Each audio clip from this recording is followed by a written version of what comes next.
জামালপুরে ৫ বছর বয়সী এক শিশুকে ধর্ষণের অভিযোগ উঠেছে সপ্তম শ্রেণীর এক শিক্ষার্থীর বিরুদ্ধে। পুলিশ জানায়, সোমবার দুপুরে মাদারগঞ্জ উপজেলার চরপর্তাবাজ এলাকায় ৫ বছর বয়সী শিশুটিকে রেখে মাঠে যায় শিশুটির মা। পরে বাড়ি ফিরে তিনি শিশুটিকে না পেয়ে খুঁজতে থাকেন। এক পর্যায়ে পাশের বাড়ির একটি ঘরে গিয়ে তিনি শিশুটিকে বস্ত্রহীন অবস্থায় দেখতে পান। এ সময় তিনি চিৎকার দিলে ধর্ষক তন্ময় পালিয়ে যায়।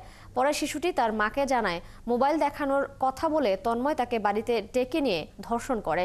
এর আগেও ওই শিশুটিকে ধর্ষণের চেষ্টা করে তন্ময়। এই ঘটনায় শিশুটির মা মামলা করেছে বলেও জানান তিনি।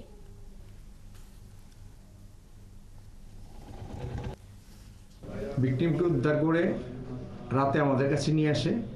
আমরা বক্তব্য শুনে রাতেই ধর্ষণ মামলা রুজু করেছি এবং মামলার যে আসামি দর্শক তাকে গ্রেপ্তারের জন্য আমাদের অভিযান অব্যাহত আছে।